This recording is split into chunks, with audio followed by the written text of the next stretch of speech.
Salam saudaraku, selamat malam, salam sejahtera bagi kita sekaliannya, salam di dalam kasih Tuhan kita Yesus Kristus. Oleh karena perkenanan Tuhan, kita dimungkinkan untuk melangsungkan ibadah pendalaman Alkitab disertai dengan perjamuan suci. Puji Tuhan, saya juga menyapa anak-anak Tuhan, hamba Tuhan yang ada di dalam negeri, luar negeri, yang mungkin sedang mengikuti live streaming dimanapun Anda berada. Kiranya damai sejahtera dan sukacita menjadi bahagian kita dari malam ini sampai selama-lamanya. Puji Tuhan, kita kembali memperhatikan firman penggembalaan untuk ibadah pendalaman Alkitab disertai dengan perjamuan suci dari kitab Rut. Puji Tuhan. Saudaraku, kita telah memperhatikan kitab Rut sebagai pendahuluan pada minggu yang lalu. Ya. Kitab Rut ini terdiri dari 4 pasal. Puji Tuhan. Sedangkan Rut pasal 1 dalam susunan tabernakel terkena pada pintu kemah. Ya, terkena pada pintu kemah. Puji Tuhan. Mana pintu kemah? Ya, ini. Ini pintu kemah. Terdiri dari 5 tiang. Puji Tuhan. Baik, Kisah Rasul 1 ayat 5.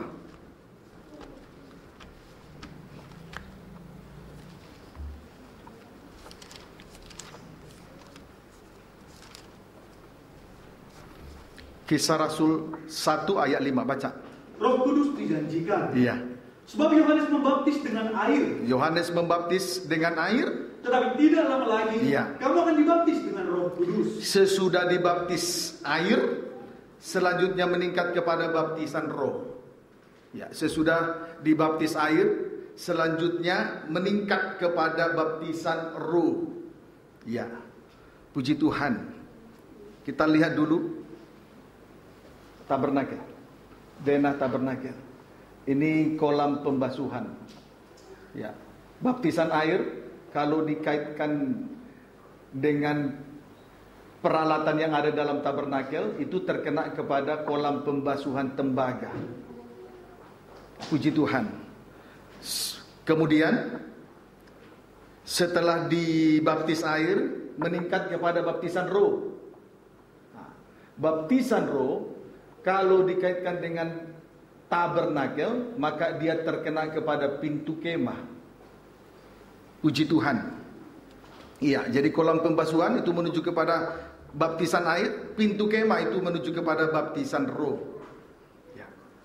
Pintu kemah atau baptisan roh adalah pembuka jalan untuk berada di dalam ruangan suci atau hidup di dalam kesucian. Saya ulangi, pintu kemah atau baptisan roh adalah pembuka jalan untuk berada di dalam ruangan suci atau supaya kita hidup di dalam kesucian. Titik. Di dalam ruangan suci terdapat 3 macam alat. 1, meja roti sajian, berarti bersekutu dengan firman dan perjamuan suci.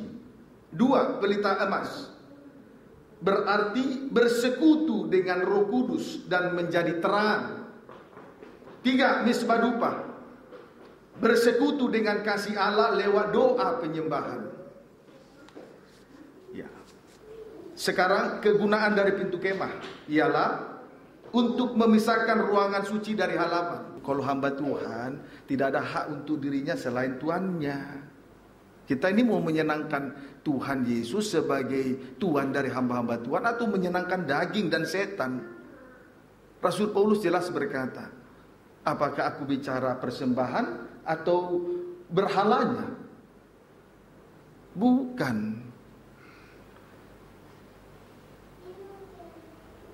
Rasul Paulus tidak ingin ada persekutuan dengan melayani Tuhan, kemudian tapi bersekutu dengan berhala. Persembahan semacam ini adalah dipersembahkan kepada roh jahat di udara.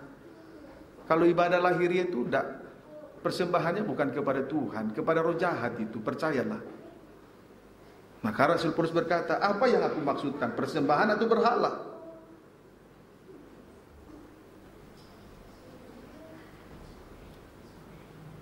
Paham saudaraku?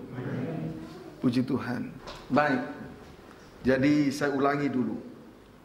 Kegunaan, jadi pintu kemah itu adalah jalan pembuka untuk berada di dalam ruangan suci atau untuk hidup di dalam kesucian.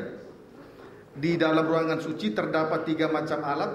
1 meja roti sajian, bersekutu dengan firman Allah dan perjamuan suci, tubuh dan darah Yesus. Yang kedua, pelita emas, bersekutu dengan roh Allah dan menjadi terang. Yang ketiga, bersekutu dengan kasih Allah lewat doa penyembahan. Kemudian kegunaan dari pintu kemah untuk memisahkan ruangan suci dari halaman. Untuk memisahkan ruangan suci dari halaman. Strip pertama, ruangan suci sama dengan sebelah dalam, halaman sama dengan sebelah luar, sama dengan wilayah Taurat. Ruangan suci sama dengan sebelah dalam. Perhatikan sini. Ruangan suci itu sebelah dalam. Kemudian halaman sama dengan sebelah luar. Ini halaman. Sebelah luar sama dengan wilayah Taurat. Artinya ibadahnya terikat dengan aturan-aturan manusia. Berarti masih hidup di dalam suasana kedagingan. Amin saudaraku. Puji Tuhan. Jadi ruangan suci sama dengan sebelah dalam. Kemudian halaman sama dengan sebelah luar, sama dengan wilayah Taurat. Artinya ibadahnya terikat dengan aturan-aturan manusia. Berarti masih hidup di dalam suasana kedagingan. Kalau kita lihat di dalam Wahyu 11 dulu ya. Kita lihat Wahyu 11.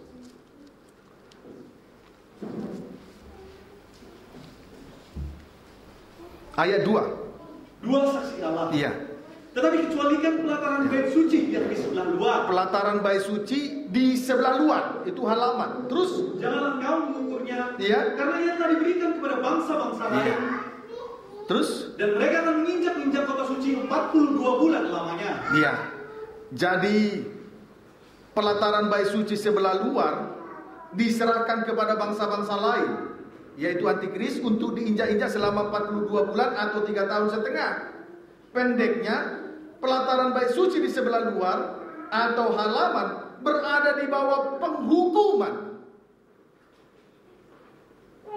Berada di bawah penghukuman. Amin saudaraku. Jadi orang yang menjalankan ibadah Taurat, ibadah yang dijalankan secara lahiriah, itu berada di bawah penghukuman. Sebab halaman diserahkan kepada antikris untuk diinjak-injak selama 42 bulan atau 3 tahun setengah. Kiranya dapat dipahami dengan baik. Amin saudaraku. Puji Tuhan. Sekarang kita lihat Rut 1 ayat 1 sampai 5.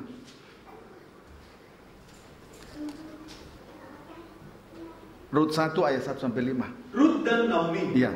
Pada zaman para hakim memerintah, ada kelaparan di tanah Israel. Iya. Lalu pergilah seorang dari Bethlehem Yehuda beserta istrinya dan kedua anaknya laki-laki ke daerah Moab untuk menetap di sana sebagai seorang asing. Terus Nama orang itu ialah Elimelek. nama orang itu ialah Elimelek. Terus Nama istrinya Naomi. Iya. Dan nama kedua anaknya Mahlon dan Kilion. Iya. Semuanya orang-orang yang perata dari Bethlehem Yehuda. Terus? Dan setelah sampai ke daerah Moab, Iya. diamlah mereka di sana. diamlah mereka di sana. Terus Kemudian matilah Elimelek, Iya. suami Naomi, sehingga perempuan itu tertinggal dengan kedua anaknya. Iya. Keduanya mengambil perempuan Moab. Iya. Yang pertama bernama Orpa, yang kedua bernama Rut. Terus? Dan mereka diam di situ kira-kira 10 tahun lamanya. Iya. Lalu matilah juga Lalu keduanya, mati jugalah keduanya, Mahlon dan Kilion. Terus yakni Mahlon dan Kilion. Terus? Sehingga perempuan itu kehilangan kedua anaknya dan suaminya. terima kasih. Di sini kita perhatikan Elimelek beserta istrinya Naomi dan kedua anak-anaknya laki-laki, kedua anak laki-lakinya yaitu Mahlon dan Kilion pergi meninggalkan Bethlehem Yehuda, lalu menetap di Moab sebagai orang asing. Berarti keluarga Elimelek berada di luar pintu kemah, bahkan di luar pintu gerbang. Ya. Pintu gerbang disebut juga padang pasir, sama dengan binasa. Sebab Allah tidak memerintah atau tidak berhadirat di luar tabernakel. Perhatikan sini, ini hadirat Tuhan. Tabernakel ini wilayah di mana Tuhan berhadirat dan memerintah. Amin, saudaraku. Jadi keberadaan mereka bukan saja di pintu kemah, di halaman, tetapi sudah berada di luar pintu gerbang. Itulah padang pasir. Sama dengan binasa. Sebab di luar tabernakel, sebab Allah tidak memerintah atau berhadirat di luar tabernakel. Itulah sebabnya Elimelek mati setelah menetap di Moab. Ya, jadi tidak lama tinggal di Moab, Elimelek mati. Kemudian Mahlon dan Kilion pun mati setelah 10 tahun menetap di Moab. Amin, saudaraku. Puji Tuhan. Kiranya dapat dipahami dengan baik. Di luar pintu kemah sama dengan halaman. Sekalipun daerah halaman itu adalah daerah kebenaran, pembenaran Tuhan oleh darah salib, tetapi masih tetap berada di bawah penghukuman. Sesuai dengan Wahyu 11 ayat 2. Amin, saudaraku. Sedangkan di luar pintu gerbang adalah padang pasir, padang gurun, sama dengan binasa. Sebab di luar tabernakel Allah tidak berhadirat, Allah tidak memerintah sebagai raja. Kiranya dapat dipahami dengan baik. Meninggalkan Betlehem Yehuda artinya meninggalkan rumah roti dan ibadah pelayanan. Istri pertama, Betlehem sama dengan rumah roti. Sedangkan Yehuda sama dengan imamat rajani. Kaitannya adalah ibadah dan pelayanan. Imamat rajani itu kaitannya dengan ibadah dan pelayanan. Ya, amin, saudaraku. Itu sama dengan penggembalaan. Rut 1 ayat 2. Demikianlah firman Tuhan. Iya. Nama orang itu ialah Elimelek. Nama orang itu ialah Elimelek. Terus? Nama istrinya Naomi. Nama istrinya Naomi. Terus? Dan nama kedua anaknya Mahlon dan Kilion. Iya. Semuanya orang-orang Efrata. Ya. Semuanya orang-orang Efrata dari Betlehem Yehuda. Terus? Dan setelah sampai ke daerah Moab, diamlah mereka di sana. Iya. Keluarga Elimelek, kalau kita perhatikan di sini, keluarga Elimelek adalah orang-orang Efrata dari Betlehem Yehuda. Puji Tuhan. Apa maksudnya di sini? Mari kita lihat. Mika 5 ayat 1 sampai 2.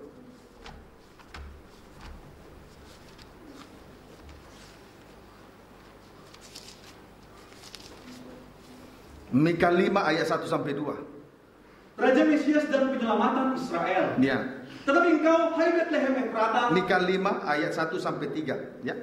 Diulangi. Boleh sampai 2. Sampai 2. Ya. Tetapi engkau, hai Betlehem Efrata. Hai Betlehem Efrata. Hai yang terkecil di antara kaum-kaum Yehuda. Yang terkecil di antara kaum-kaum Yehuda. Terus? Daripadamu akan bangkit bagiku Ya. seorang yang akan memerintah Israel. Terus? Yang permulaannya sudah sejak purbakala. Terus? Sejak dahulu kala. Ya. Sebab itu ia akan membiarkan mereka sampai waktu perempuan yang akan melahirkan telah melahirkan. Yang perempuan yang akan melahirkan telah melahirkan sampai akhirnya melahirkan, itulah Maria. Terus? Lalu selebihnya dari saudara-saudaranya Ya. akan kembali kepada orang Israel. Dan akan kembali kepada orang Israel. Puji Tuhan. Betlehem Efrata, Betlehem Efrata adalah yang terkecil di antara kaum-kaum Yehuda. Ya. Betlehem Efrata adalah yang terkecil di antara kaum-kaum Yehuda. Keluarga Elimelek berasal dari kaum-kaum yang terkecil. Namun, sekalipun mereka kecil, berani meninggalkan Betlehem Yehuda. Amin, saudaraku. Mereka ini adalah kaum yang terkecil. Tetapi sekalipun kecil, mereka tidak menyadari diri sebagai orang yang kecil. Apa buktinya? Keluarga Elimelek berani meninggalkan Betlehem Yehuda. Berani meninggalkan rumah roti. Berani meninggalkan ibadah dan pelayanan. Tidak menyadari diri sebagai orang kecil. Sebagai orang yang hina.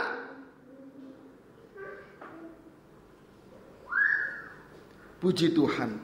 Andai kata mereka bertahan di Bethlehem Yehuda, maka raja yang akan memerintah atas mereka adalah tunas Daud dari suku Yehuda. Amin, saudaraku. Coba saja lihat. Ulangi dulu ayat 1 sampai 2. Tetapi kau, hai Bethlehem, berkata, hai yang terkecil di antara kaum Yehuda, dari mana kau akan bangkit bagiku seorang yang akan memerintah Israel. Raja yang memerintah Israel, lihat. Terus? Yang permulaannya sudah sejak purbakala, sejak dahulu kala. Terus ayat 2. Sebab itu ia akan membiarkan mereka sampai waktu perempuan yang akan melahirkan telah melahirkan. Iya, dibiarkan dulu. Terus? Lalu selebihnya dari saudara-saudaranya akan kembali kepada orang Israel. Puji Tuhan.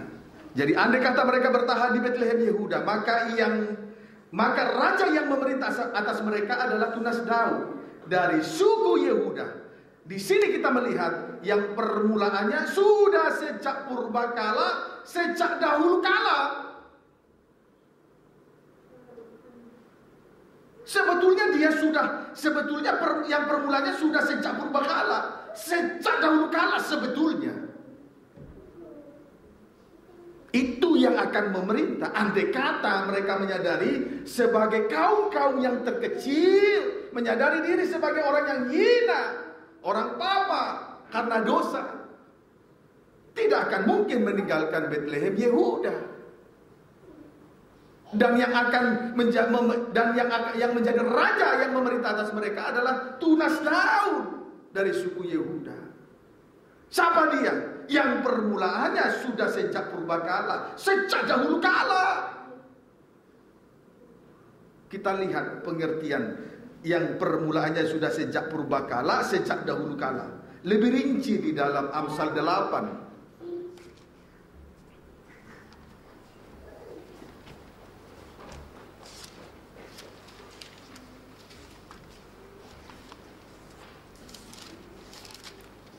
Amsal 8 ayat 22 sampai 26, baca. Demikianlah firman Tuhan. Tuhan telah menciptakan aku sebagai permulaan pekerjaannya, sebagai pembuatannya yang pertama-tama dahulu kala. Sudah pada zaman purbakala aku dibentuk. Pada mula pertama. Sudah pada zaman purbakala aku dibentuk, terus pada mula pertama. Sebelum bumi ada. Sejak dahulu kala, sebelum bumi ada, terus sebelum air samudera raya ada. Sebelum samudera raya ada. Aku telah lahir. Terus sebelum ada sumber-sumber yang syarat dengan air. Sebelum gunung-gunung tertanam dan lebih dahulu daripada bukit-bukit, aku telah lahir. Terus sebelum ia membuat bumi dengan padang-padangnya atau debu dataran yang pertama. Puji Tuhan. Haleluya. Perhatikan di sini, sudah pada zaman purbakala aku dibentuk pada mula pertama. Puji Tuhan. Pada mula pertama. Sudah pada zaman purbakala artinya sebelum ada titik 2. Sebelum ada bumi, sebelum bumi ada. Kemudian koma, sebelum air samudera raya ada. Koma, sebelum ada sumber-sumber yang syarat dengan air. Koma, sebelum gunung-gunung tertanam. Kemudian sebelum Allah membuat bumi dengan padang-padangnya atau debu dataran yang pertama. Yesus berkata sebanyak 2 kali, aku telah lahir. Puji Tuhan. Itulah pengertian pada zaman purbakala. Amin, saudaraku. Artinya sebelum langit bumi dan segala isinya ada, dia sudah ada dan dia sudah lahir. Puji Tuhan. Kiranya dapat dipahami dengan baik.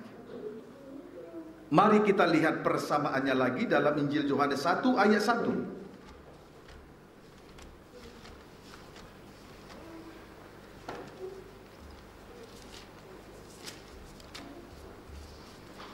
Baca.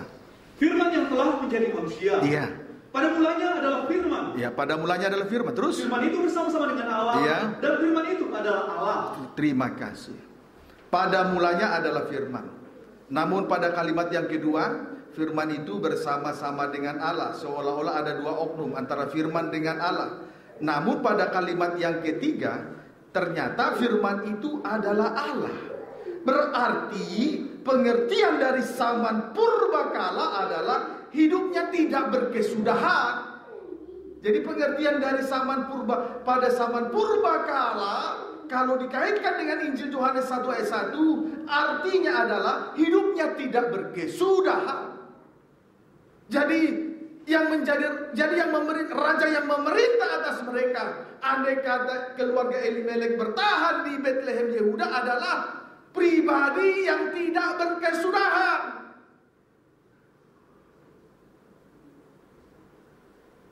Amin, saudaraku. Puji Tuhan. Supaya apa? Kalau yang memerintah sebagai raja adalah pribadi yang tidak berkesudahan, maka otomatis hidupnya kekal, sama seperti raja yang memerintah. Arti kekal apa? Tidak berubah,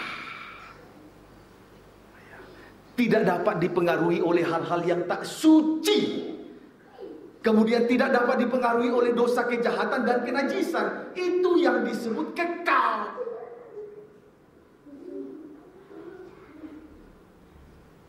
Ya, pikiran fokus.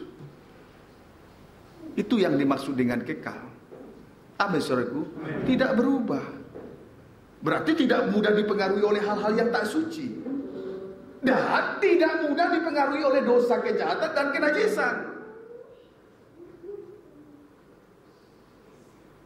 Dan tidak mudah dipengaruhi oleh hal-hal yang sifatnya tidak kekal. Itulah perkara-perkara di bawah di bumi. Tapi sayang, mereka telah meninggalkan Bethlehem Yehuda. Tidak menyadari diri bahwa keluarga Elimelek keturunan dari kaum-kaum yang terkecil. Kalau kita menyadari diri sebagai orang kecil, hina karena dosa, tidak mungkin kita berani meninggalkan ibadah dan pelayanan. Tidak mungkin kita berani meninggalkan penggembalaan hanya karena sesuatu yang sifatnya tidak kekal.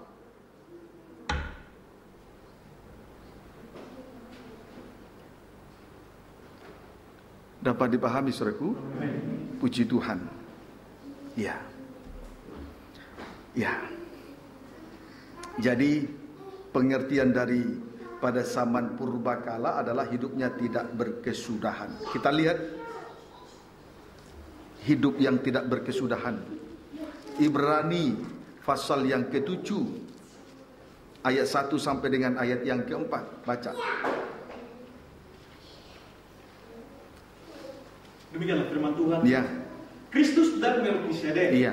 Sebab Melkisedek adalah Raja Salem. Ya, Melkisedek adalah Raja Salem. Terus dan Imam Allah yang Maha Tinggi.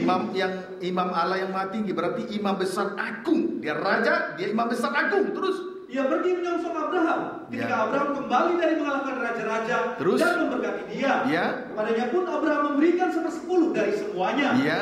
Menurut arti namanya, Melkisedek adalah pertama-tama raja kebenaran. Arti nama Melkisedek pertama-tama raja kebenaran. Terus dan juga Raja Salem. Dan Raja Salem yaitu Raja Damai Sejahtera. Raja Damai Sejahtera. Terus ia tidak berbapa. Tidak berbapa. Tidak beribu. Tidak bersilsilah. Harinya tidak berawal. Hidupnya tidak berkesudahan. Terus karena ia dijadikan sama dengan anak Allah. Ia tetap menjadi imam sampai selama-lamanya. Dia raja, dia imam besar untuk selama-lamanya. Terus camkanlah betapa besarnya orang itu. Terus yang kepada Abraham bapa leluhur kita memberikan 1/10 dari segala rampasan yang paling baik. Terima kasih. Perhatikan Melkisedek. Harinya tidak berawal dan hidupnya tidak berkesudahan. Itu Melkisedek. Kemudian Melkisedek ini dialah raja di atas segala raja. Dialah Raja Salem. Artinya raja pertama-tama, raja kebenaran dan raja damai sejahtera. Melkisedek juga Imam Allah yang Maha Tinggi atau sama dengan Imam Besar Agung. Imam Besar Agung. Puji Tuhan. Haleluya. Amin, saudaraku. Itu Melkisedek. Itu Melkisedek. harinya tidak berkesudahan. Arti Melkisedek ini, dia adalah raja yang maha mulia, kemudian dia imam besar agung. Amin, saudaraku. Puji Tuhan. Nah, ia raja mulia, maka kita dijadikan raja-raja kecil. Ia imam besar agung, maka kita dijadikan imam-imam kecil di bumi. Puji Tuhan. Jadi, andai saja keluarga Elimelek tidak meninggalkan Bethlehem Yehuda, maka mereka akan merasakan pelayanan daripada Melkisedek. Pelayanan yang sempurna. Sebab harinya tidak berkesudahan.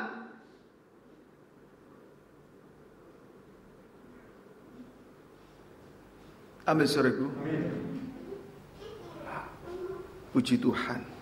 Dia raja mulia, kita raja-raja kecil.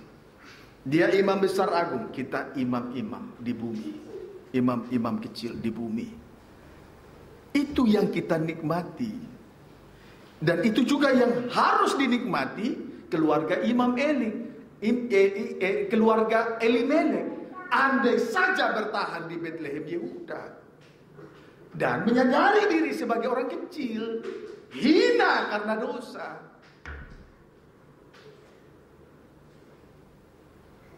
Seharusnya berbahagia. Amin, saudaraku. Puji Tuhan. Ya. Jadi dia raja, saya ulangi, dia raja mulia, kita raja-raja kecil. Dia imam besar agung, kita dijadikan imam-imam. Wahyu 5 ayat 9 sampai 10.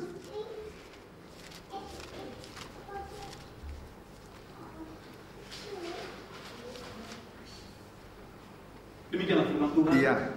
Dan mereka menyanyikan suatu nyanyian baru, katanya, engkau layak menerima gulungan kitab itu, dan membuka meterai-meterainya. Iya, dan membuka meterai-meterainya, terus. Karena engkau telah disembelih, dan dengan darahmu engkau telah membeli mereka bagi Allah, dari tiap-tiap suku dan bahasa dan kaum dan bangsa. Iya, terus. Dan engkau telah membuat mereka menjadi suatu kerajaan, dan menjadi imam-imam bagi Allah kita, dan mereka akan memerintah sebagai raja di bumi. Perhatikan.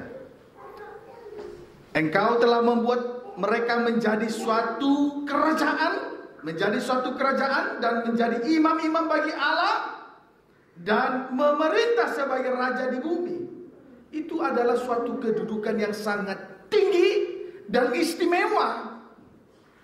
Jadi raja-raja di bumi dan imam-imam di bumi bagi Allah itu adalah suatu kedudukan yang sangat tinggi dan istimewa. Yang itulah yang harus diperoleh, diterima. Inilah pengalaman yang harus diterima jika yang menjadi raja yang memerintah adalah tunas Daud dari suku Yehuda. Berada di tempat yang tinggi. Lihat, kalau seseorang turun dari pelayanan, itu sama seperti seorang pemuda yang turun dari Yerusalem ke Yeriko hanya untuk mencari perkara-perkara lahiriah. Bukan mulia, bukan kepala tapi ekor, bukan naik tetapi turun. Tidak berharga. Sampai akhirnya dia ditangkap, dipukuli sampai setengah mati. Setelah itu semua hartanya dirampas dan dia dibiarkan hidupnya setengah mati. Untung saja ada orang Samaria. Kalau saja tidak ada orang Samaria, tidak ada kemurahan belas kasih, habislah seorang pemuda yang turun dari Yerusalem ke Yeriko. Amin, saudaraku. Puji Tuhan. Selain ditawan, dipukuli, banyak penderitaan. Tapi karena pukulan, karena dosa, Selain itu harta bendanya dirampas. Karunia-karunia Roh Kudus dan jabatan-jabatan yang dipercayakan oleh Tuhan itu adalah harta surgawi yang Tuhan percayakan untuk memperlengkapi anggota-anggota tubuh Kristus di tengah-tengah ibadah dan pelayanan ini.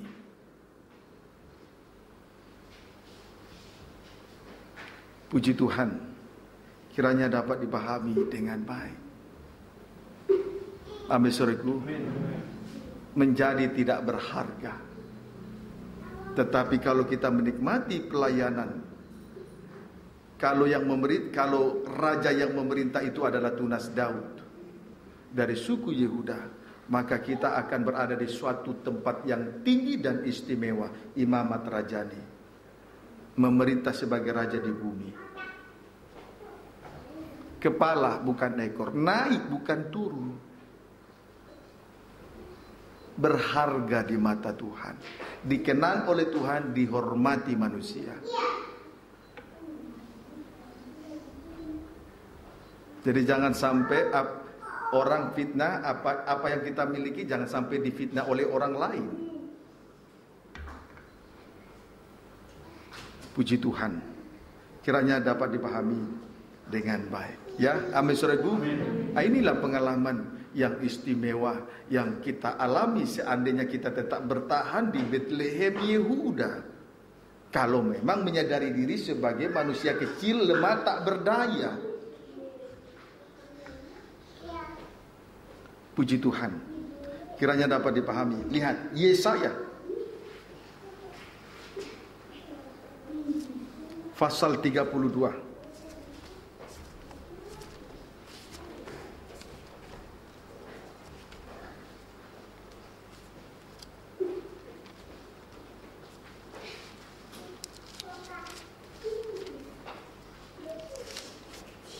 Ayat 1 sampai 2. Demikianlah firman Tuhan, raja yang adil. Iya. Sesungguhnya seorang raja akan memerintah menurut kebenaran. Ya, sesungguhnya seorang raja akan memerintah menurut kebenaran. Terus? Dan pemimpin akan memimpin menurut keadilan. Raja dan memerintah menurut kebenaran. Kemudian pemimpin sama dengan pelayan, sama dengan imam, akan memimpin menurut keadilan. Raja memerintah menurut kebenaran, imam memimpin menurut keadilan. Terus? Dan mereka masing-masing akan seperti tempat perteduhan. Nah, ini orang yang menikmati pelayanan di tempat tinggi. Mereka masing-masing akan seperti tempat perteduhan. Terus?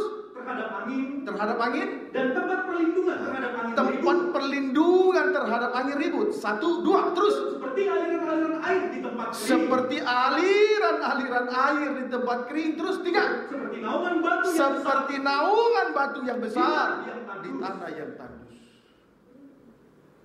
Puji Tuhan. Inilah yang dialami. Jadi, saudaraku, ketika kita berada di tempat tinggi, kita akan menikmati pelayanan daripada tadi imam rajani.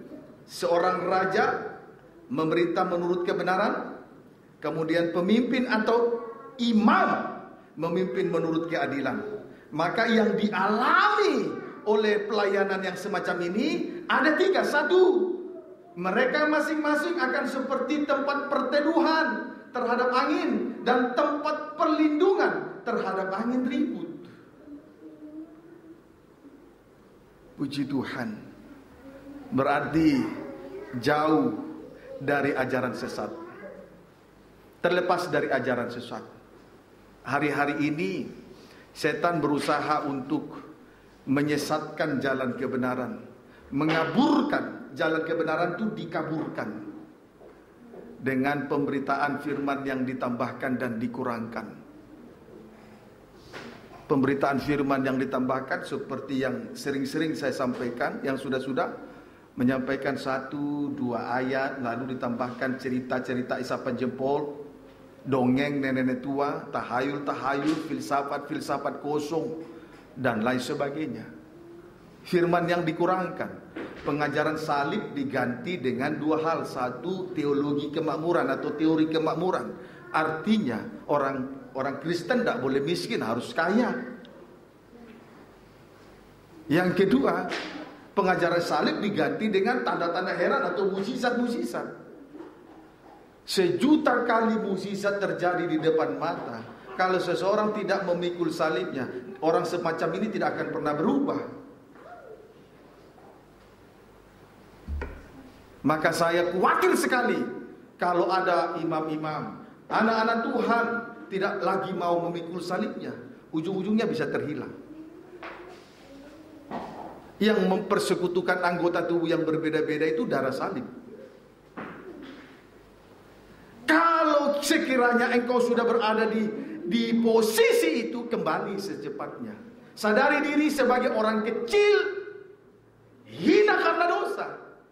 Jangan sombong merasa diri hebat dan kuat. Jangan bergantung kepada perkara yang tidak kekal.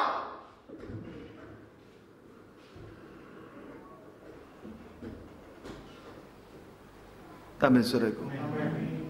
Puji Tuhan. Kiranya dapat dipahami dengan baik. Haleluya. Kemudian seperti aliran-aliran air di tempat kering. Aliran-aliran air di tempat kering. Saudaraku, kalau kita perhatikan sungai air kehidupan yang mengalir keluar dari tahta Allah dan tahta anak domba, itu tidak pernah kering.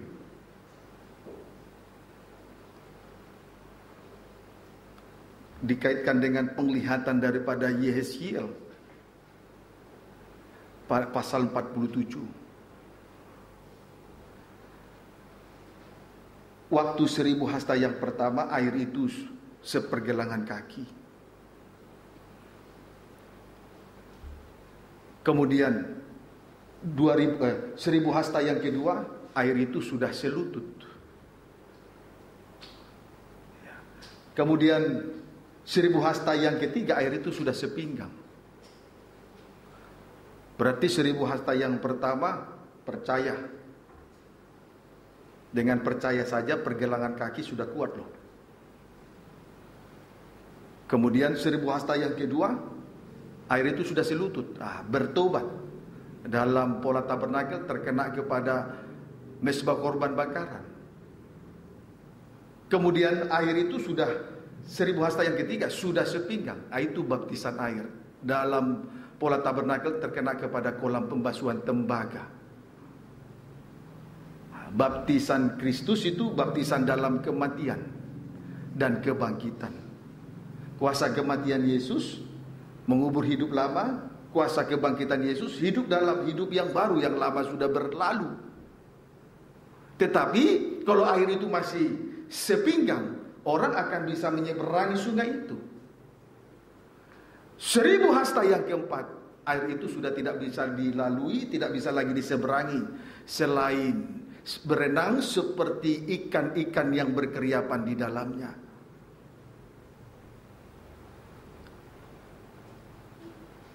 Hanyut dan betul-betul di dalam kuasa dan pengaruh oleh kuasa firman Allah.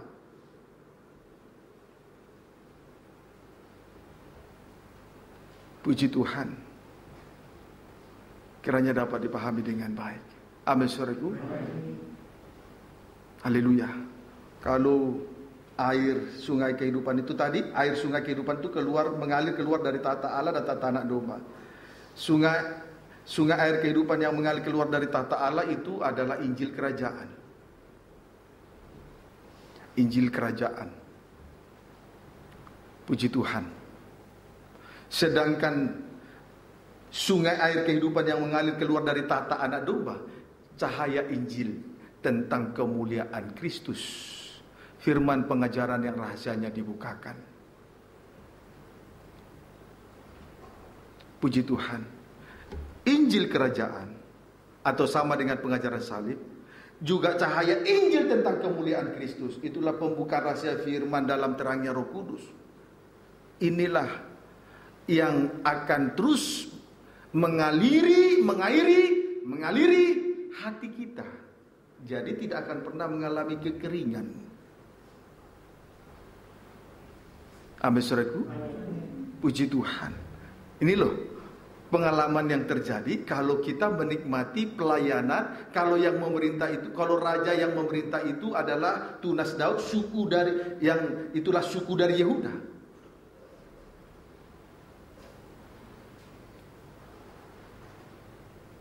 Jadi selain berada di tempat tinggi, penuh dengan kebahagiaan, kepala bukan ekor, naik bukan turun, tapi ini juga yang kita alami. Itu yang kedua. Yang ketiga, seperti naungan batu yang besar di tanah yang tandus. Seperti naungan batu yang besar di tanah yang tandus. Apa tanah tandus? Tanah tandus gersang, tidak menghasilkan apa-apa.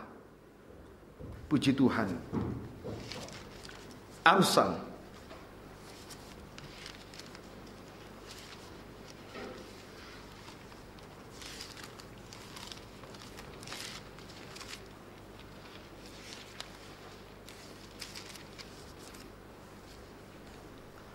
pasal 30 ayat 15 sampai 16.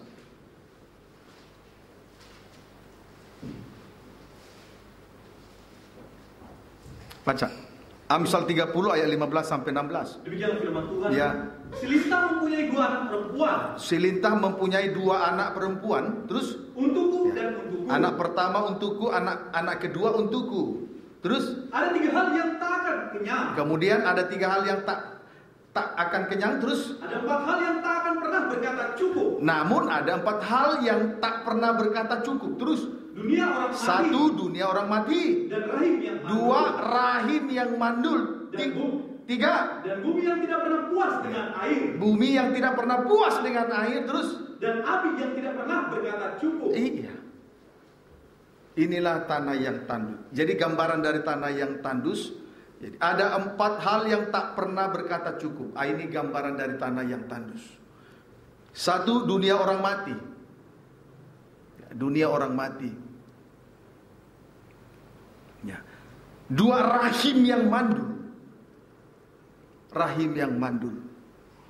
Ya. 3, bumi yang tidak pernah puas dengan air. 4, api yang tidak pernah berkata cukup.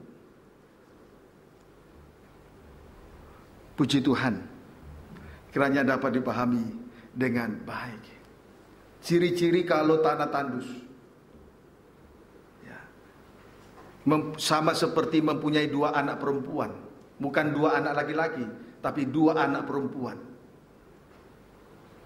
2 anak perempuan itu, anak pertama untukku, anak kedua untukku juga. Itu perempuan, jadi bukan laki-laki.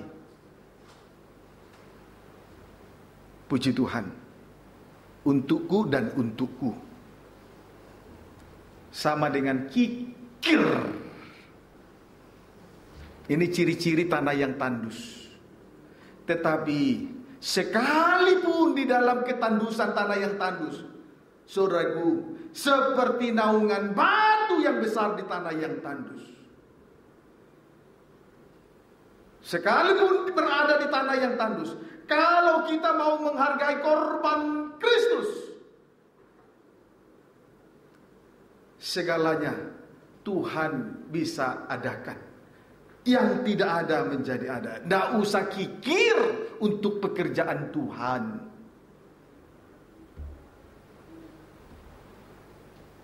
Amin, saudaraku. Dari 2 tangan yang terpaku dan 2 kaki yang terpaku. Itu kehendak Allah. Itu kehendak Allah. Untuk menjadikan yang tidak ada menjadi ada. Firman Allah menjadikan yang tidak ada menjadi ada. Maka tidak usah kita terlalu menggunakan logika manusia dan perasaan manusia di tengah-tengah pengikutan kita di hadapan Tuhan, pengiringan kita kepada Tuhan, pengikutan kita kepada Tuhan. Tidak usah pakai logika. Ini yang akan dialami oleh keluarga Elimelek, Andesa. saja, andai saja menyadari diri sebagai orang kecil, hina karena dosa.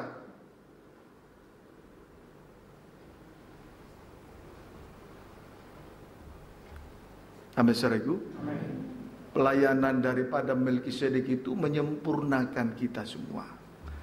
Karena imamat Lewi tidak sempurna, berada di bawah hukum Taurat. Hukum Taurat itu mata ganti mata, gigi ganti gigi, artinya kejahatan dibalas dengan kejahatan. Tidak menyempurnakan imamat Lewi. Yang menyempurnakan itu adalah pelayanan daripada imam besar menurut peraturan Melkisedek. Hidupnya tidak berkesudahan. Amin, saudaraku. Kekal, berarti tidak berubah, tidak mudah dipengaruhi oleh hal yang tak suci, tidak mudah dipengaruhi dosa, kejahatan, kenajisan.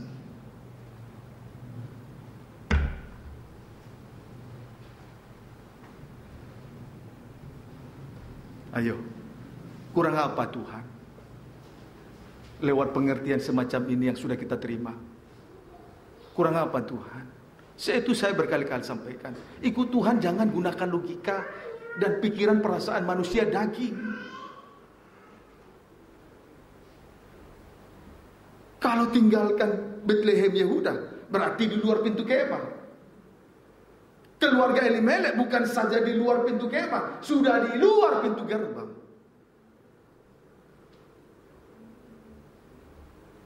Kalau di luar pintu kemah, halaman masih di wilayah pembenaran, tapi mendapat hukuman. Maka semua yang ada peralatan di halaman itu tabernakel. Semuanya terbuat dari tembaga. Mezbah korban bakaran terbuat dari kayu penaga, dilapisi dengan tembaga termasuk tanduk-tanduknya. Juga yang bejana pembasuhan terbuat dari tembaga. Itu penghukuman terhadap dosa, penghukuman terhadap manusia daging.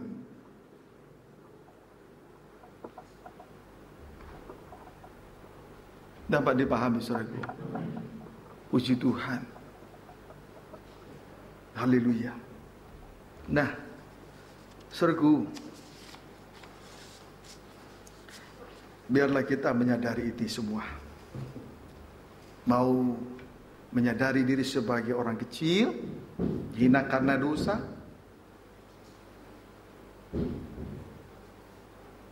Kita bisa lihat orang kecil. Ada 4 binatang yang terkecil.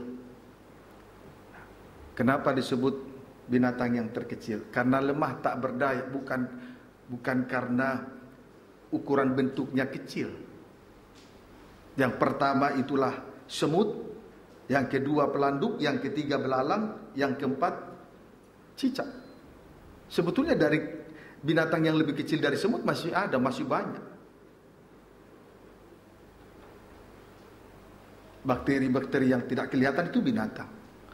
Tetapi sebutan kecil di sini bukan karena ukurannya kecil, tetapi lemah tak berdaya. 4 binatang yang kecil ini cekatan. Kenapa? Karena merasa diri lemah tak berdaya. Sehingga semut, ya binatang yang pertama yang kecil itu, mengumpulkan makanannya pada saat musim panas tiba. Dan membawa makanannya untuk persediaan di suatu tempat pada musim hujan. Mereka butuh firman. Binatang yang kedua, pelanduk. Mendirikan rumahnya di atas gunung batu. Itulah pribadi Yesus Kristus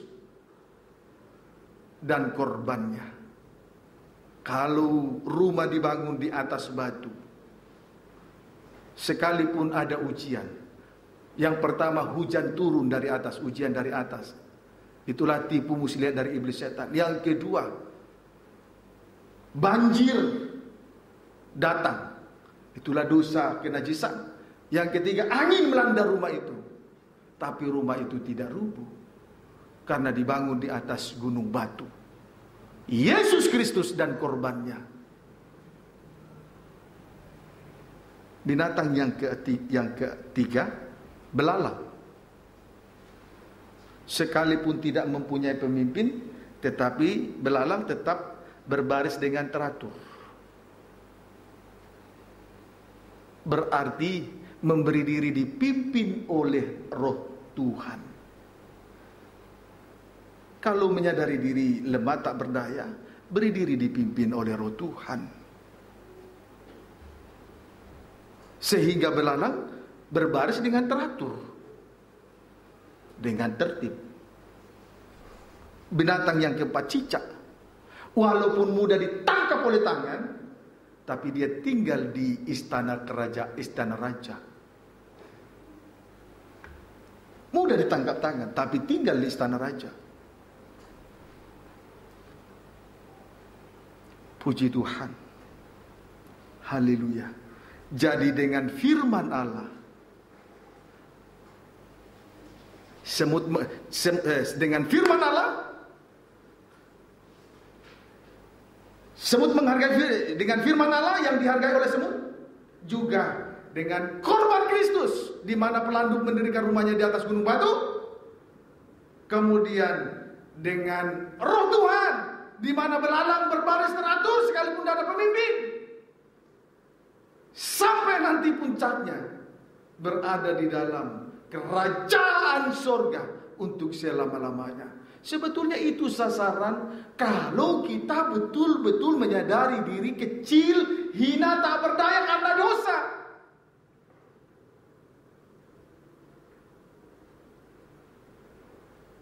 Amin. Coba baca dulu Yesaya. Amsal itu baca. Amsal 30 ayat 24 sampai 28. Demikianlah firman Tuhan. Iya. Ada 4 binatang yang terkecil di bumi, iya, tetapi yang sangat cekatan. Iya, kecil tapi cekatan. Terus semut, bangsa yang tidak kuat. Jadi ukuran kecil di sini karena tidak kuat, bukan karena bentuk ukuran. Paham saudaraku? Terus, tetapi yang menyediakan makanannya di musim panas. 2, pelanduk, iya, bangsa yang lemah, iya, tetapi yang membuat rumahnya di bukit batu. Iya. Terus 3, belalang yang tidak mempunyai raja, iya, namun semuanya berbaris dengan teratur. 4, cicak yang dapat kau tangkap dengan tangan, iya, tetapi yang juga ada di istana-istana raja. Puji Tuhan. Kalau kita mau menikmati pelayanan daripada pribadi yang harinya tidak berkesudahan, itulah pelayanan Melkisedek. Dia raja, dia imam besar agung. Maka pengalaman dari 4 binatang yang kecil ini akan menjadi bagian kita, sampai berada nanti di istana kerajaan surga, kekal sampai selama-lamanya. Dimulai menghargai firman seperti semut, menghargai, memberi diri dipimpin oleh Roh Kudus seperti belalang. Kemudian menghargai kasih Allah, berdiri di atas korban seperti pelanduk. Akhirnya nanti berada di dalam kerajaan surga untuk selama-lamanya. Sebetulnya ini loh yang Tuhan mau, yang Tuhan mau nyatakan kepada keluarga Elimelek. Namun mereka menggunakan logika. Sebab pada saat terjadi resesi besar-besaran di Israel, mereka langsung segera meninggalkan Israel dan pergi ke Moab. Itu kesalahan besar. Berbeda dengan keluarga Yakub dan anak-anaknya. Tuhan sendiri yang mengutus Yusuf dan sekaligus menyediakan makanan. Lalu Yakub dan anak-anaknya disuruh ke Mesir. Itu atas perkenanan Tuhan. Tetapi keluarga Elimelek meninggalkan Israel pada saat resesi, musim kekeringan yang begitu hebat, lalu meninggalkan Betlehem Yehuda, lalu pergi ke Moab. Itu kehendak sendiri.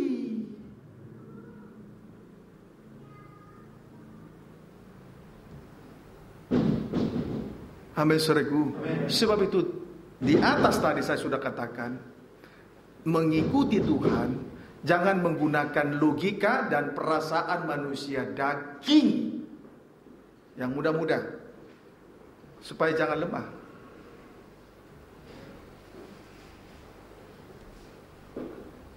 Kembali ke firman. Apapun yang terjadi, barangkali terlihat seperti tidak masuk akal, jangan ikuti perasaan manusia daging. Kembali ke firman.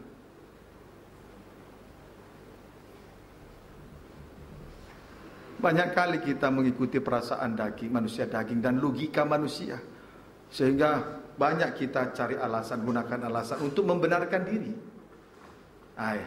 Orang seperti ini sudah mendahului kegagalannya. Puji Tuhan kalau masih bertahan. Ingat apa yang saya sampaikan ini. Kalau suka beralasan, berdalih hanya untuk membenarkan perasaan manusia daging dan logika manusia, ini awal kegagalan.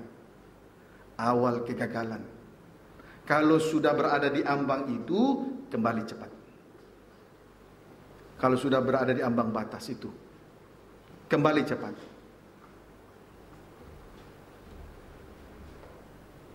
Sebelum mengalami penghukuman seperti yang dialami oleh Elimelek dan dua anaknya Mahlon Kilion,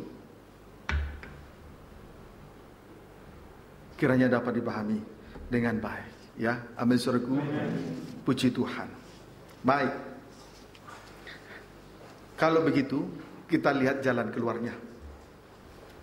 Mika pasal 5. Ayat 1 dan 3. Demikianlah firman Tuhan.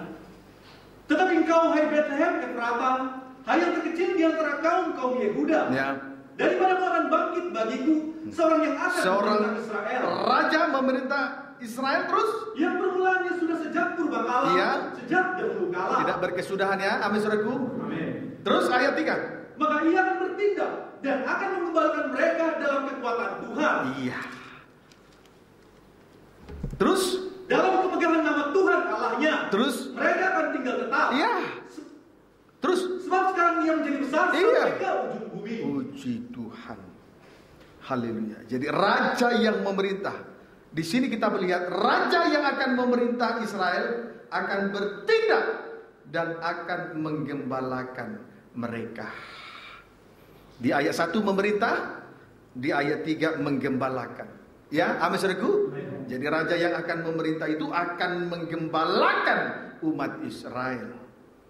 Matius pasal 2.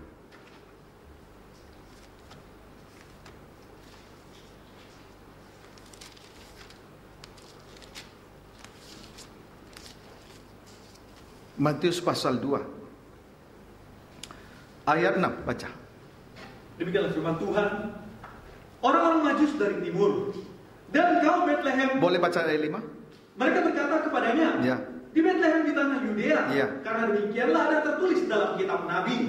Terus. Dan kau Bethlehem, tanah Yehuda, engkau sekali-kali bukanlah yang terkecil. Dulu kecil.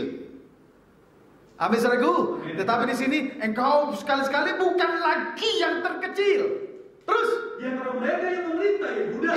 Terus. Karena dari mula. Terus. Seorang pemimpin yang akan menggembalakan. Oh, haleluya.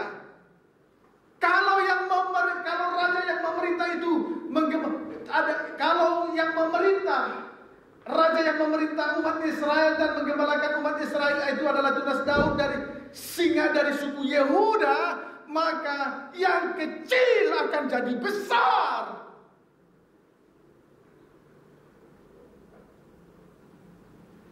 Amin saudaraku. Yang kecil menjadi besar. Kiranya dapat dipahami dengan Pak. Ini loh yang Tuhan mau. Ikuti cara Tuhan. Memang menurut ukuran dunia ini kita tidak masuk hitungan. Kita ini orang papa tidak masuk hitungan, kecil, hina. Kita tidak memiliki harta yang banyak seperti orang dunia. Mereka mengumpulkan harta di bumi. Bahkan membangun lumbung untuk hartanya. Memang. Tetapi kalau betul-betul kita menghargai pelayanan daripada Melkisedek, pribadi yang tidak berkesudahan itu, raja dan imam besar, yang kecil jadi besar. Dalam kitab Mika, Bethlehem Efrata, Itu kaum-kaum yang terkecil dari Yehuda, suku Yehuda. Tetapi di sini kita melihat bukan lagi yang terkecil di antara mereka. Asal mau menikmati pelayanan daripada raja besar dan imam besar agung. Itulah pribadi yang tidak berkesudahan, Melkisedek.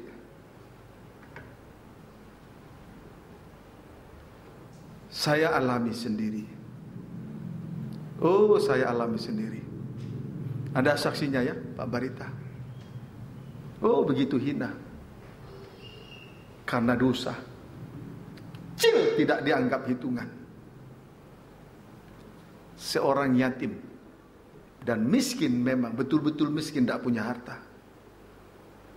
Tapi sekarang saya menikmati pelayanan daripada pribadi yang tidak berkesudahan itu, Imam besar Melkisedek.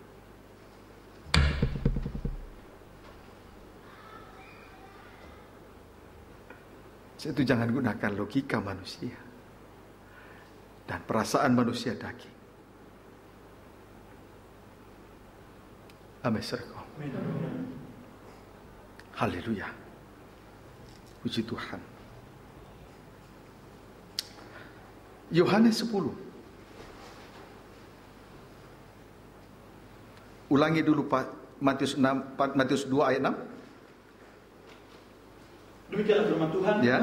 Dan engkau Betlehem tanah Yehuda, ya, engkau sekali-kali bukanlah yang terkecil di antara mereka yang memerintah Yehuda. Ya.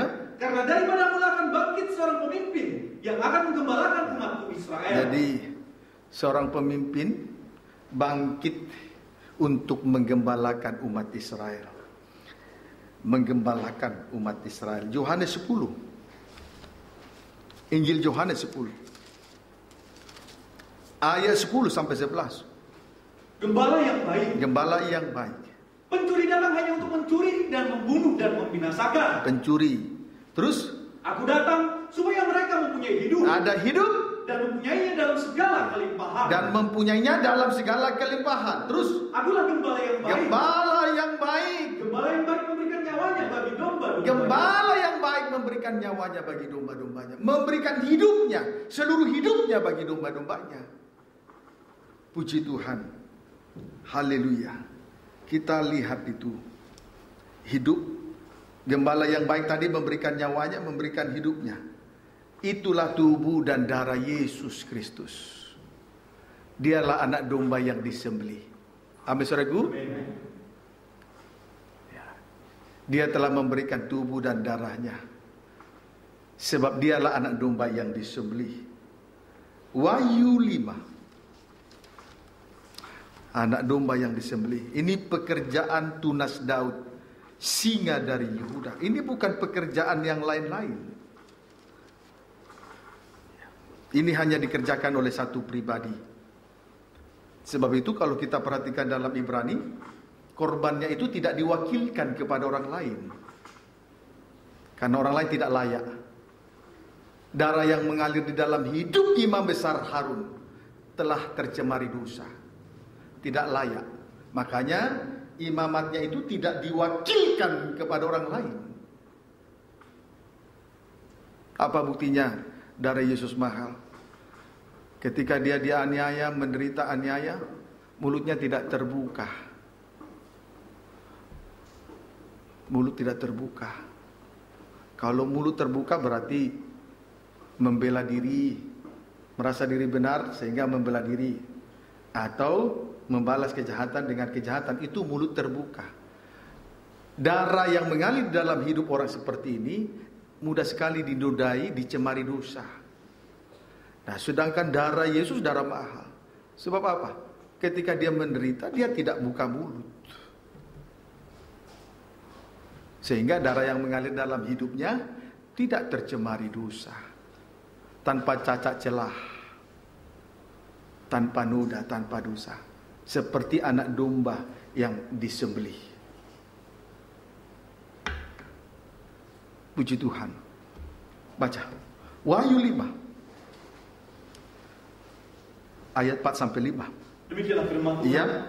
Kita boleh baca ayat 4. Kita akan dimeterai dari anak domba. Iya.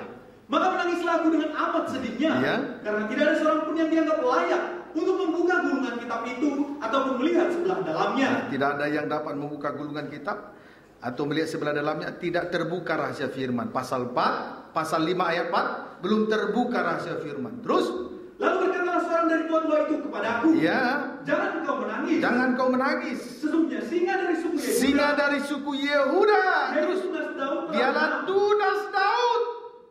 Terus, sehingga ia dapat membuka gulungan kitab itu dan membuka ketujuh materainya. Ayat 6. Maka aku melihat di tengah-tengah tahta dan keempat makhluk itu dan di tengah-tengah tua-tua itu berdiri seekor anak domba yang telah disembelih. Puji Tuhan. Jadi ketika dia memberikan nyawanya, berarti tubuh dan darah, dia menyerahkan tubuh dan darahnya, menunjukkan bahwa dia adalah anak domba Allah yang disembelih. Siapa anak domba Allah yang disembelih ini? Tidak lain tidak bukan, dialah tunas Daud. Dialah singa dari suku Yehuda. Dialah yang sanggup membuka gulungan kitab. Dia sanggup membukakan rahasia firman. Kalau rahasia firman tersingkap, maka satu, memberi terang, dosa tidak ada lagi disembunyikan. Dua, orang tidak lagi kembali kepada kebodohan, tidak lagi mengulangi kesalahan-kesalahan sebagai perbuatan bodoh. Puji Tuhan. Haleluya. Siapa yang menjadi domba sembelihan? Tunas Daud, singa dari suku Yehuda. Amin, saudaraku. Dia telah menang, dia membukakan gulungan kitab.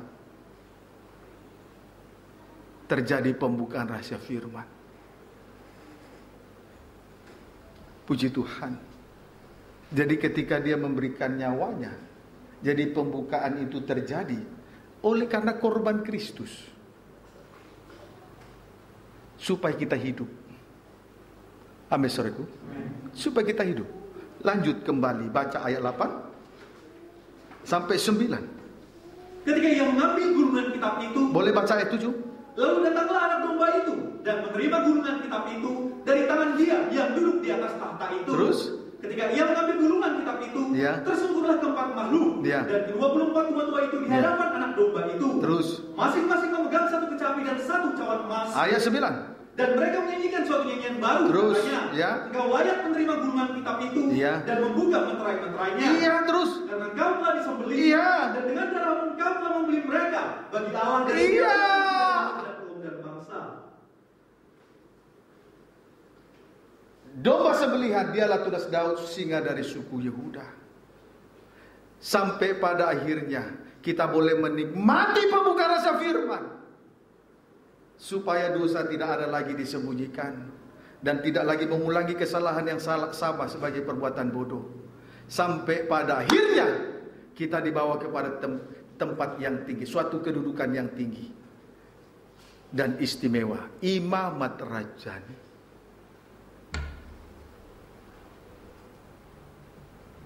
Bukankah kita ini diistimewakan oleh Tuhan? Dengan kata lain, Tuhan memberi suatu sebutan yang indah dan menarik. Yesyurun. Tapi jangan lupa, jangan menendang ke belakang. Tuhan panggil kita sebagai Yesyurun, asal jangan menendang ke belakang.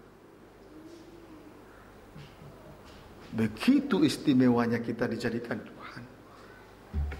Orang kecil jadi besar.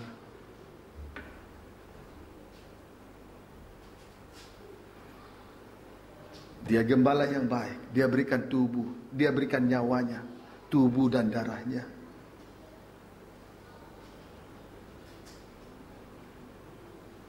Kaitannya pembuka rahasia firman, dosa disingkapkan, dosa dibongkar dengan tuntas. Lanjut, diberikan suatu kedudukan yang tinggi dan istimewa. Luar biasa itu. Luar biasa itu. Suatu perkara yang tidak pernah kita pikirkan sebelumnya. Amin, saudaraku. Begitu agungnya korban Kristus, begitu mulianya. Puji Tuhan. Haleluya. Kemudian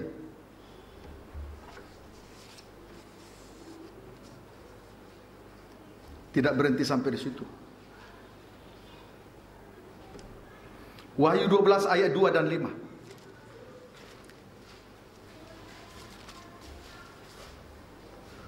Wahyu 12 ayat 2 dan 5.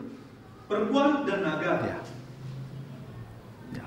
Terus? Ia sedang mengandung dan dalam keluhan dan penderitaannya hendak melahirkan. Ia berteriak kesakitan. Ya. Maka ia melahirkan seorang anak laki-laki yang akan menggembalakan semua bangsa dengan gada besi. Tadi juga di dalam kitab Mika tuh, melahirkan sampai nanti perempuan itu melahirkan. Terus tiba-tiba anaknya itu dirampas dan anak itu dilahirkan dan menggembalakan semua bangsa dengan gada besi. Terus tiba-tiba anaknya itu dirampas dan dibawa lari kepada Allah dan ke tahtanya. Puji Tuhan. Lihat di sini lebih jauh lagi. Anak laki-laki yang dilahirkan itu menggembalakan semua bangsa dengan gada besi. Kalau tongkat dengan gada berbeda. Kalau tongkat dia lurus saja. Sedangkan gada itu ada di atasnya itu sedikit melengkung, itu gada. Amin, saudaraku. Puji Tuhan. Itu cukup, itu sangat bermanfaat sekali untuk memperhatikan kehidupan kita. Lengkungan itu. Jadi kalau tongkat hanya memukul saja, tetapi lengkungan gada ini sangat cukup dan sangat memperhatikan kita dalam penggembalaan ini. Dia bisa tarik kita dari lembah kekelaman. Kalau tongkat hanya memukul saja, paham saudaraku? Tetapi gada bisa menarik kita dari lembah kekelaman. Ada lengkungan. Jadi Tuhan menggembalakan kita. Semua bangsa digembalakan dengan penuh perhatian.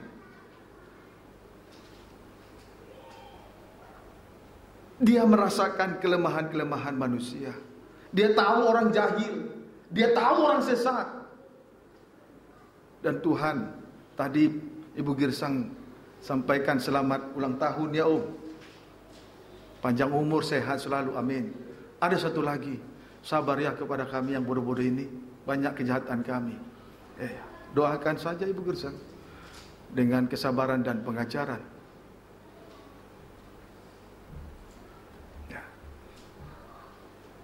Ucapan pertama dari Ramayana, selamat ulang tahun, semoga berhasil cita-citanya.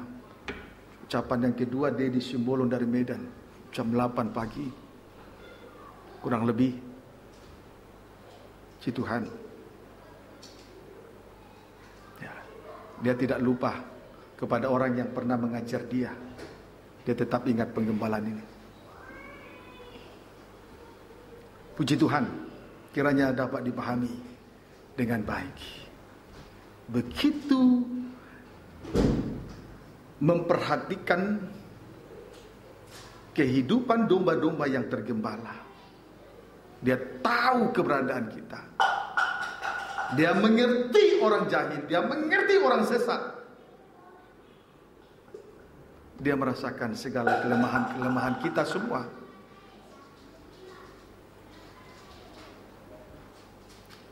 Puji Tuhan. Dia tidak langsung menghakimi orang jahil dan orang sesat. Dia menyelami kehidupan kita semua. Dia sangat memperhatikan karena dia anak laki-laki yang dilahirkan ini menggembalakan semua bangsa dengan gada. Bukan saja dengan tongkat, tapi juga dengan gada.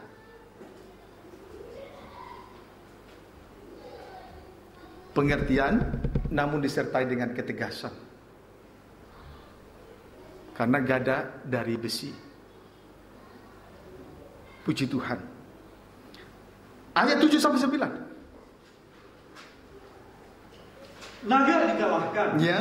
Maka timbullah peperangan di sorga. Baca dulu ayat 5, loncat 7. Maka ia akan melahirkan seorang anak laki-laki yang akan mengembangkan semua bangsa dengan gada besi. Ya, terus? Tiba-tiba anaknya itu dirampas dan dibawa lari kepada Allah dan gentapannya. Ayat 7, perhatikan sampai 9. Maka timbullah peperangan di sorga. Ya. Mikael dan malaikat-malaikatnya berperang melawan naga itu. Ya. Dan naga itu dibantu oleh malaikat-malaikatnya. Terus? Tetapi mereka tidak dapat bertahan. Mereka tidak mendapat tempat lagi di sorga. Tidak lagi mendapat tempat di surga. Terus? Dan naga besar itu, si ular tua yang disebut iblis atau setan, yang menyesatkan seluruh dunia, dilemparkan ke bawah. Ia dilemparkan ke bumi bersama-sama dengan malaikat-malaikat. Pada saat anak laki-laki ini telah dirampas dan berada di tahta Allah, setan dilemparkan ke bumi. Musuh dikalahkan. Iblis atau setan dilemparkan ke bumi. Puji Tuhan. Inilah yang akan kita alami asal saja kita mau bertahan di Bethlehem Yehuda. Jangan tinggalkan rumah roti, jangan tinggalkan ibadah dan pelayanan, apapun yang terjadi. Jangan gunakan logika manusia seperti keluarga Elimelek. Begitu Israel mengalami kelaparan hebat, dia segera meninggalkannya dan pergi ke Moab. Suatu kebodohan besar.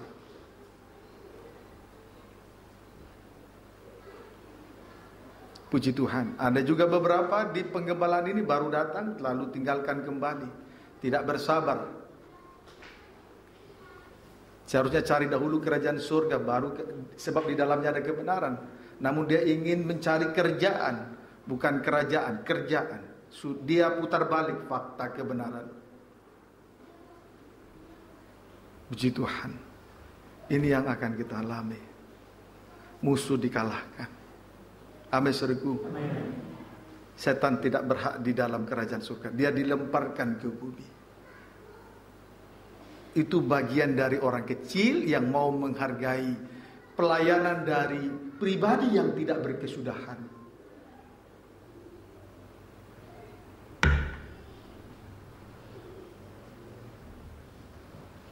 Amin, saudaraku. Puji Tuhan. Ayat terakhir. Injil Yohanes pasal 10.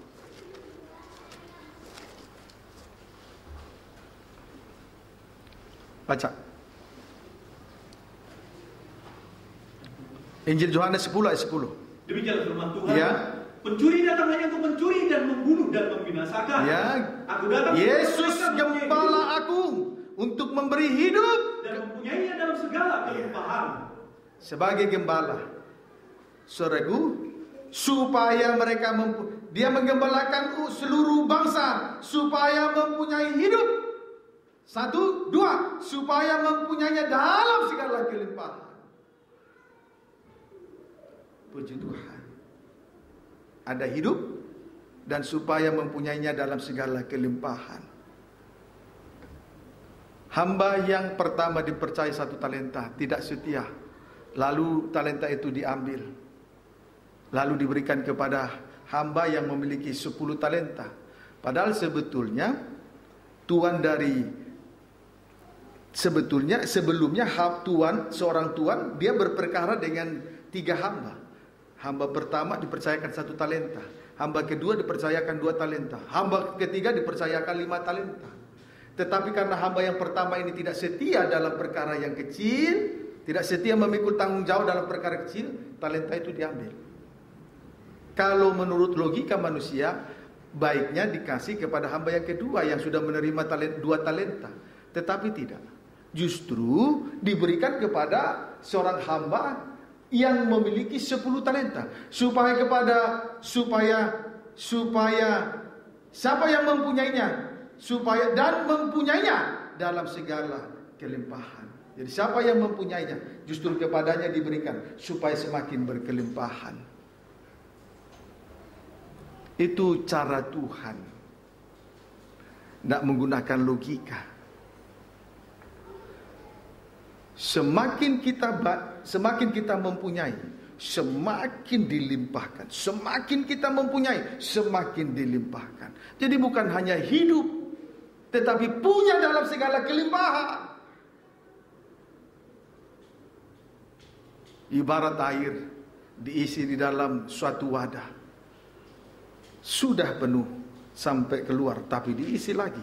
Itu berlimpah-limpah, sehingga orang lain pun merasakan kelimpahan itu. Amin, saudaraku. Puji Tuhan. Jadi bukan saja hidup, tapi siapa yang mempunyainya semakin diberikan supaya semakin berkelimpahan. Itulah gembala yang baik. Dialah tunas Daud, singa dari suku Yehuda, pribadi yang tidak berkesudahan. Tuhan Yesus memberkati kita semua.